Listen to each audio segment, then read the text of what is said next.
Well, we're back with another episode of By Popular Demand. Today we have, Tia McAllen. That's me. if you want to use the last name, If you want to use the last name, yeah, TBC, whether I'm just going to go by Tia. just but Tia for now. yeah, just Tia for now.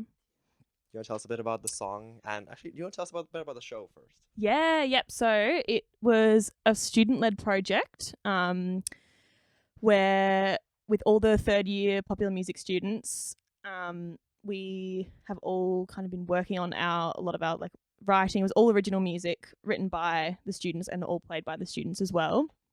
And so the song that I did was an original song that I co-wrote with Olivia Merrington, who also performed with me on stage.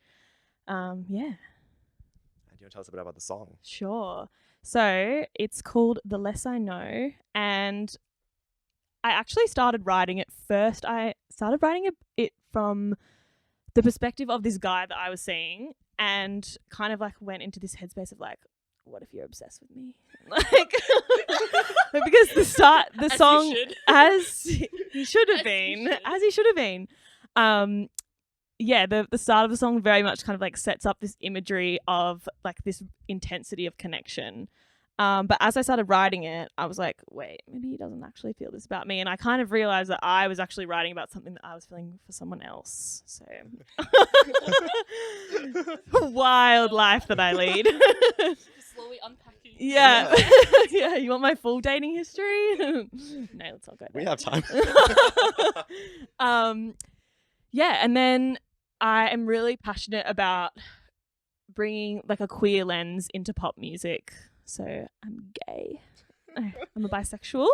And these visuals that I was writing very much reminded me of the intensity that kind of comes with a sapphic crush, or the intensity of like when you are first kind of getting to know someone and there's that uncertainty of where it's going to land. So I wrote it about that, and about the hook is like, the less I know, the better. Kind of the less I acknowledge how much this relationship is consuming me, or how much this experience is affecting me, the easier it is to kind of like continue without any repercussions. Yeah.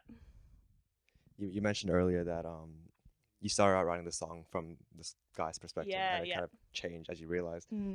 Do you think you use your songwriting and just creativity in general to process the events in your life? Yeah, definitely. Oftentimes I will be like writing something, and my work will tell me how I feel before I know how I feel. And this was definitely one of those cases that I got to the end of the song and I was like, wow, I didn't know that I was feeling so intensely about the person who, or the song isn't even about one person anymore. It's just about that feeling, that like intensity, which, you know, I am in the song speaking directly to someone, but it's kind of an all-encompassing representation of times that I have felt like that in the past. Yeah. I think on the show you mentioned that your like sort of like music style-ish is like synth and like folk sort of like combined together, which is, I think, it's a really niche combination kind of thing. And like do you want to go into that, and how does like this sort of like unique combination sort of bring out that sort of like storytelling? Yeah. So I think I came from a background in classical music, and then kind of moved into music theatre, and I did acting as well when I was younger. So I've always been very story focused and narrative focused in my writing. When the way I write, it's always storytelling. I've always been a lyrics first person.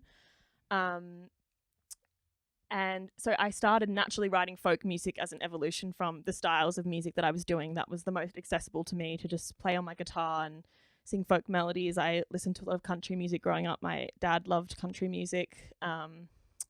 And yeah, a lot of the artists that I admired were singer-songwriters, and I just loved the way that, like, in folk music, women are allowed to be so, like, unapologetically emotional in, like, folk music, and I really love bringing that to pop music, in, like, being really, really emotional. I love that, like, license to be, like, super expressive and detailed and intense about feeling. And I think I've always loved pop music. Like I'm just obsessed with synths and textures. And so when I started doing this course, the Bachelor of Popular Music, I kind of had this point where I was like, wow, I love this storytelling and this folk music, but I feel this calling to like bring like beats and synths with that. So now I'm kind of in the space of colliding kind of often quite detailed imagery or maybe lyrics that are a little bit more complex than like,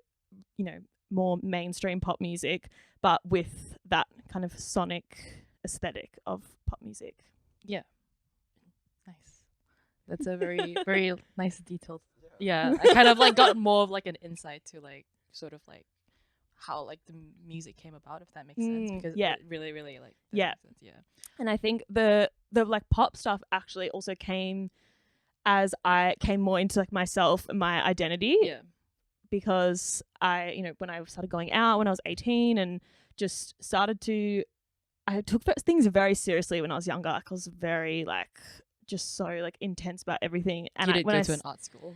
Because I went to an art school, yeah.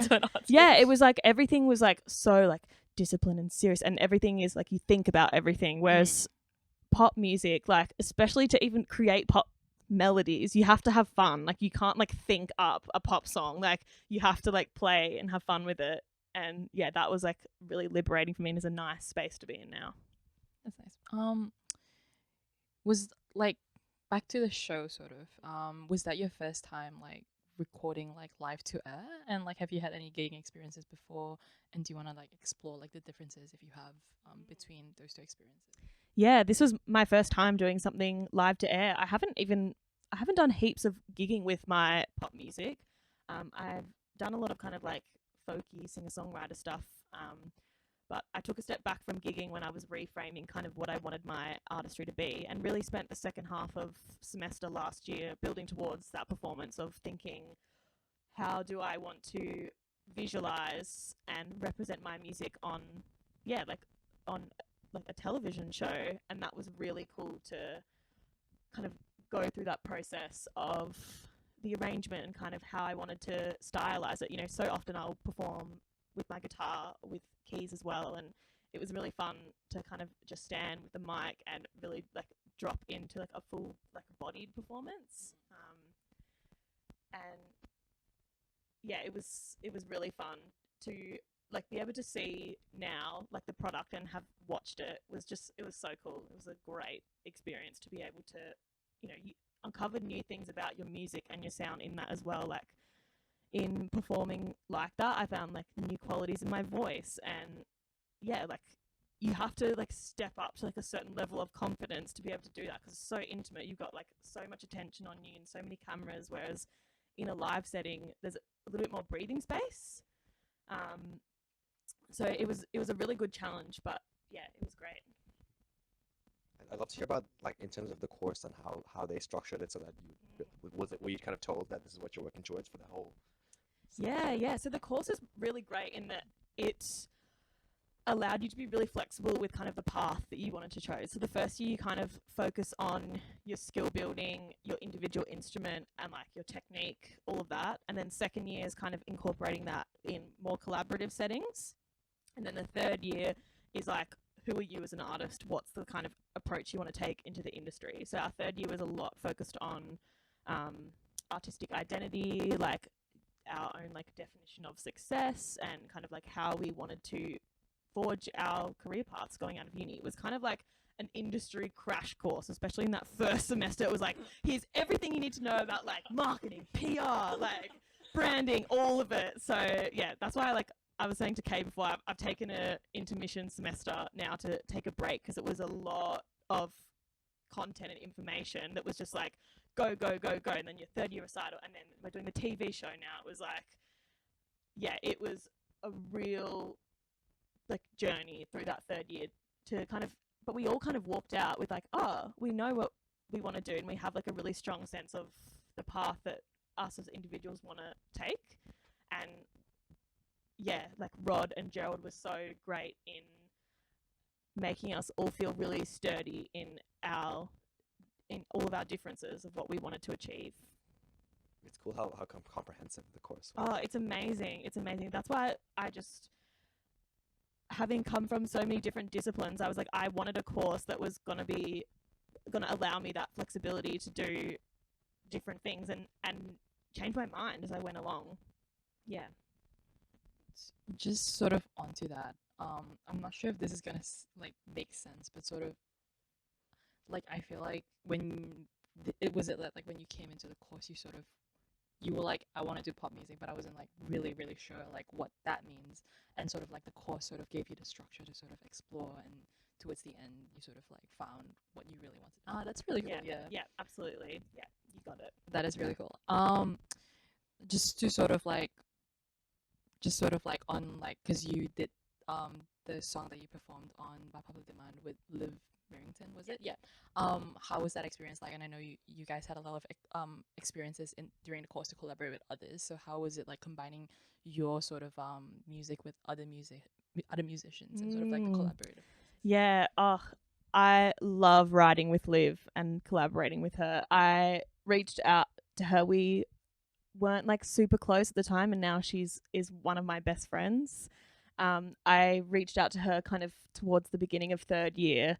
I'd always admired the way that she wrote, and she has a beautiful touch on music. And I had the hook of the song, and I took that to her, and I said, I want to workshop this. And, like we came into the first session, and the first thing she says is like, let's just like take some deep breaths together, like to ground ourselves. It's always nervous when you go into a collaboration for the first time. It's like, where's this going to land? Like, how are we going to go? It's really vulnerable to share your ideas with someone else, especially in early stages. And I think, the person that you're with has a really big effect on that. And Liv is kind of one of the first people I've written with where it's felt really, really safe to say the bad ideas and workshop the weird stuff. And she is so like wacky and creative in the way that she like visualizes musical ideas. And it was a privilege to have that lens. And I think the product that we made was something really different to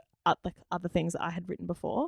And I think that's great. The great thing about collaboration is you get the other person's lens and perspective on things, but it can also bring out things in you that you didn't realize were there. And so when you were crafting the song with her, did you know that this is what you're probably going to end up performing?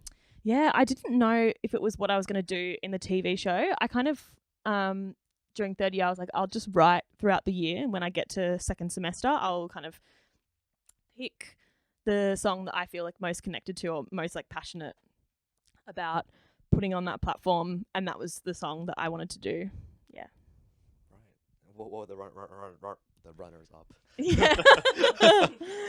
There were a few other songs. I am working on at the moment an EP of about 5 songs that are like a combination of a lot of the stuff that I've written over the last 3 years.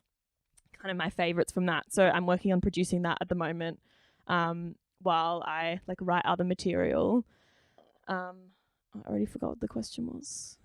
That was really a question. So. Yeah. That's exciting. Yeah. Yeah. No, I think that was sort of my wrap-up question as well. Like, I know you said you're taking an intermission right now. Yeah, but you sort of have like a vision on where you're going with your like journey as an artist and sort of. Yeah, absolutely. Well, I kind of took that intermission because I wanted to focus on my solo music projects. I felt really like passionate and excited about writing things going forward after the end of third year, and I've got a bunch of free electives basically to finish off, and I was like, I don't want to spend like the next semester doing like heaps of content stuff and writing essays and like going to classes. I was like, I've got all this information, I need to stop like inputting information and start to have some output. So I'm kind of producing and working on the EP stuff from the stuff that I've already written, and then just continuing to write for whatever comes after that. Yeah. No, thank you very much for coming in. No worries. Thanks for having me, guys. It was so fun. And we'd love to have you on once you've released. Oh my gosh. Hell yeah. I would love that. I would love that a lot. That'd be great. Thank you so much. No worries.